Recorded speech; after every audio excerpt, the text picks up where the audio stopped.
Welcome to another episode of The Cynical Writer. Before we get started, I would just like to remind everyone that if you would like to support this channel, the best way to do that is to purchase my books. And I've left a link in the description section in case you're interested. And my latest book is titled The Ecstasy and the Ignominy.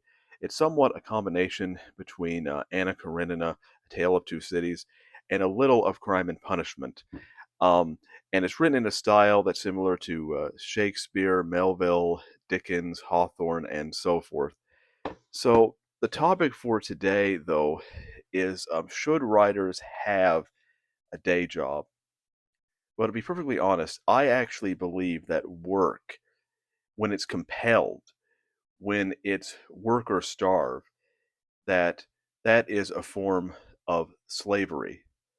That when you are compelled to work against your will, there's nothing else to call it, and I believe it is a fundamental violation of human rights. And I've always felt that way. And the fact that so many people just go about their day not questioning it, I just find it so baffling to me. And I believe that, especially for writers and artists, it can be very stifling if you are having to work in an environment where where you are having to do things that you do not love doing, where you are having to go against your passions. Because I've always said that it's hard enough to do a job well, even if you do love it and you do care. But if you don't have that passion, then you're guaranteed to fail at it. And so, to me, when writers are forced to do things that are not within their area of expertise, or when they are things that they do not love doing, it is like slowly dying inside. So, I would recommend, just personally, that if you are a writer, that you try to avoid work um, in any way that you possibly can. Um, I know I have that I will try to avoid and get out of work so I can essentially do the things that I love. And that doesn't mean when it comes to serious responsibilities I neglect it, but when it comes or responsibilities to family or whatever. But when it comes to when it comes to things, when it comes to making corporations richer, that's something that I want no part of. Um, and the fact that so many people accept it, I find that baffling to me. Like, I'll give you an example of what I mean.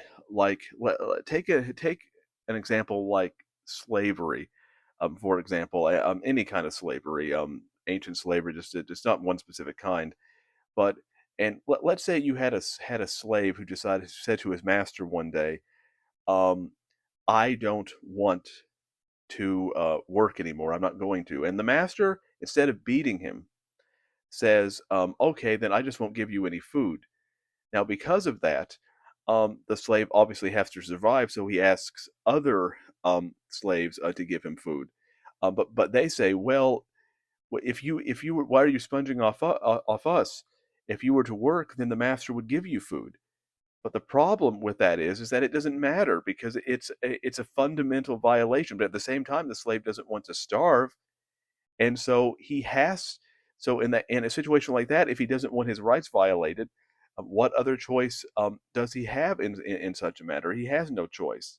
Now, I'm not advocating for communism here. I think communist governments and entities um, can also be oppressive in that regard because they can force people to work for the sake of the collective, just as capitalism can force people to work for the sake of the individual. But to me, the best way through this is for people to have their basic needs met through something like a universal basic income. And then after that, if they choose to work, that's when work comes into play. If they want to better their life after that, then they would actually have bargaining power with businesses. But we live in this corporatocracy, which is essentially just a form of a kind of corporate slavery. We had feudalism, we had slavery, and now we have this. And to me, I think that is um, the most profound problem in society that we face right now. And and I especially dislike this notion where of the what you might call where the alpha kind of like working class male is held up as something to aspire to.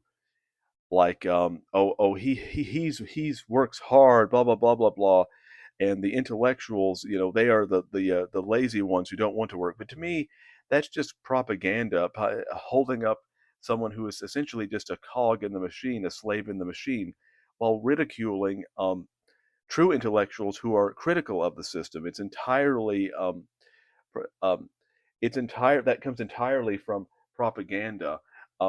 It comes from a place of wanting to manipulate the public in that regard.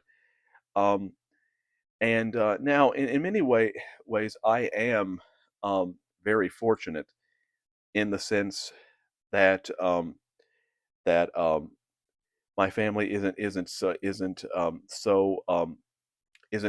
poor enough that I have to work myself. Is that they have enough where I don't have to work at this moment. Now, someday I might, as things change, because we're not rich. We're middle class at best. Um, but at the same time, if I do, because I do think in some cases there's no shame if a writer has to get a job in order to live. There's no shame in that, but it's something that they should try to avoid if they can. But if I do, it will probably be. I would like it to be maybe some kind of internet job, some way I can make money on the side, and and it can be very freeing, because this idea that you should have to sacrifice um 8, 10 plus hours of your day to your job is ridiculous. Work wouldn't be seem that bad if we didn't have to sleep. The simple fact is, if you work 8.5 if you spend 8.5 hours at work, and then you have to spend at least an hour or two coming and going, and that's assuming that it's a short commute. You're spending most of your working hours in an environment that is just a complete prison to you, and I just don't understand why more people don't stand up against that. It is an entirely an absurd notion to me, and the fact that people can just go along with it doesn't make any sense to me whatsoever. Um, to me, the artist has to be free um, to write without those concerns, that they have to be able to delve into themselves emotionally and not have to worry about that so much. And now, of course, this can make it very difficult, because some writers think, well, am I going to make friends? How am I going to start a family? How am I going to do any of those things? But I do think that you need to find the right people who will actually support you in your endeavors, and not people who have their own agendas who will try to drag you into something that you don't want. And so it's very difficult if you are a writer who want to challenge and resist the system. Um, but I think the best writers throughout history have done so, have questioned the narrative, have questioned this idea that everyone has to have a 9 to 5 job. Although most people I know don't have 9 to 5 jobs. It's more like 3 to 7, or 4 to 8, or did I say 3 to 7? I meant 7 to 3, or 8 to 4. But anyway, the best writers have questioned that notion, and they did manage to escape from it, either by living very cheaply or through becoming successful later on. Now, I will say that you shouldn't make this, though, all about gratifying your desires, so to speak. That you should try to build a transcendental foundation, and try to, whether you're religious or not, honor God, so to speak, in your own way, although preferably although preferably the Christian way, of course, is what I believe in, and try to actually emulate that, and to try to not focus so much on material possessions, but try to focus on the immaterial, the things that are not of this world, and which I believe art fits into that category as well. And it is through that we can escape the system that we're in, even though it can be quite difficult to do so.